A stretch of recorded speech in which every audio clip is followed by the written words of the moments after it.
All right, let's get started here. There we go. Okay, I want you to tell me which one is better. Better 1 or 2? Better 2 or 3? Better 3 or 4?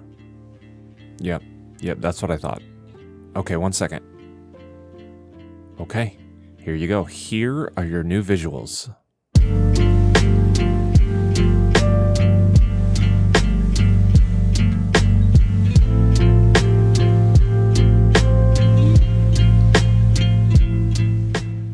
Welcome to the channel, fellas. My name is Tacti. Today we're going to be looking at the new teaser just released by World War III, and this gives us a nice little preview of what's to come with the visual upgrades, as well as tells us the game modes that are expected to be in the game upon release. Even if you've seen this video already, you've probably missed it. It appears they've rebranded a bit, and the game mode that was Warzone is now Tactical Ops, so I'm calling that TAC Ops from now on. Along with that, we still haven't heard of when the beta or the release date is. More on that in a bit though. First, a brief thank you. You guys are literally making my dream come true. My goal was 10K by the end of the year, but we have smashed that now, and we're looking to get over 30,000 subs if we keep up this pace.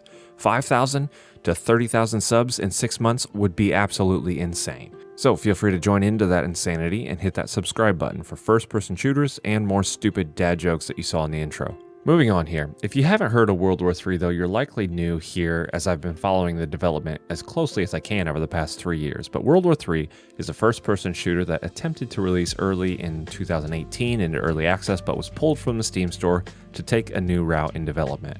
A modern shooter with incredible customization and a ballistics system that is super enjoyable. All of this information is available and can be seen on my World War III playlist. But in other news, they've recently released another teaser of their map rework of the map Berlin.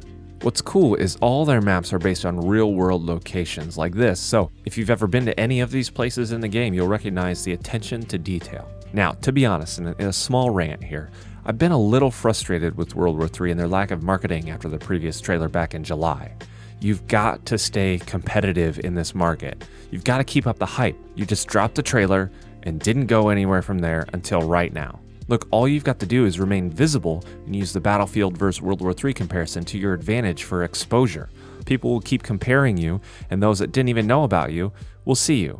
Now, they finally did release this, which is something, so I guess that works for the moment, but good gravy, keep the teases coming. You're losing your opportunity here, but I digress. Okay, back to the map overhaul. I'll run some of the old footage and the new footage in the background just to try to show you how much better it looks than the previous build, and this looks incredible. The biggest thing I think is the fog has been completely removed, and thank goodness. That was very difficult to see any targets. It was very difficult to visually enjoy, and I just always felt so depressed coming into this map. So I'm a big fan of the change.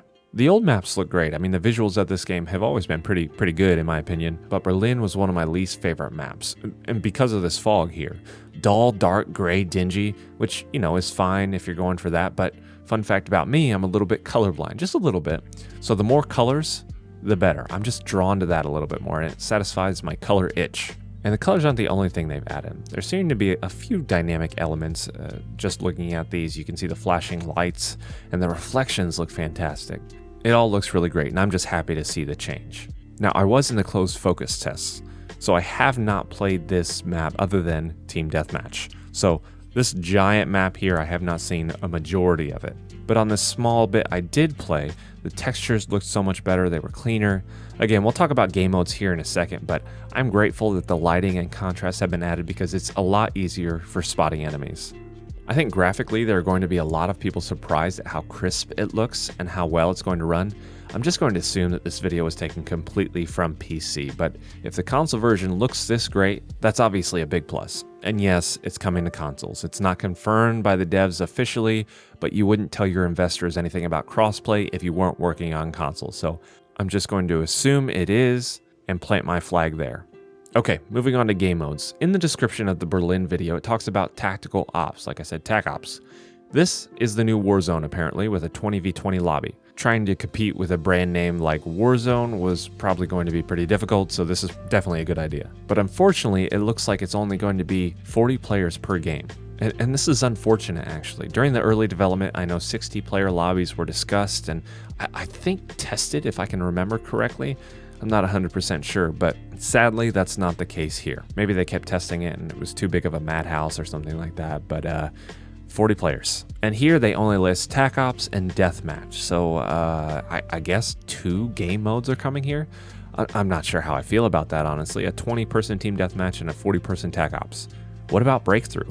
What about Recon Mode? Especially what about Recon Mode? That's the thing that I'm most concerned about. If you don't know what that is, it's a game mode that was in testing prior to the partnership, and it was a tactical royale game mode where you and your squads complete objectives on the map and survive till the end. We haven't heard or seen anything on that since the testing. And Breakthrough was a game mode already in the game where there are attackers and defenders of 2 points and you progress through the map by planting bombs at these 2 sites.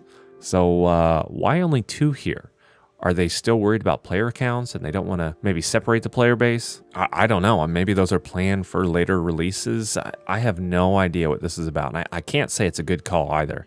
This game's supposed to be competing with a AAA shooter that's got hype through the roof. And I feel like this is just getting botched a bit. Again, no communication, no other game modes, no teases, no nothing. You just drop a trailer and then don't say a thing.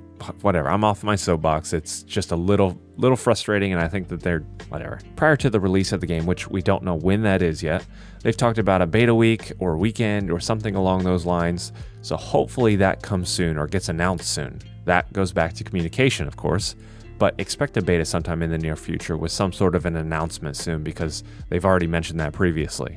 Okay, so overall, this map looks nice. I'm very, very happy with the changes, and as a focus tester previously, I can tell you the game feels really, really great. Much, much more smooth. That epic customization is still in the game. The game has just progressed very nicely, and the game is just so much better than previously. And that's why I'm upset that they haven't showed more off. I'm just frustrated with how they're handling marketing, but the game really is looking great. But, you know, I'm just a dad on the internet, so don't mind me and my opinions. Because you know what they say about opinions? The same thing they say about butts. Everybody's got them, and they all stink. I think I've heard that about excuses as well. Well, all 3 are true. Anyway, there's your wisdom for the day. Thanks for watching, guys. If you're still here, you really are a true hero because you're the reason I've made it to 15,000 subscribers. YouTube loves that watch time, so thank you so much. Thanks for stopping by. Stay safe out there, and more importantly, stay tactical.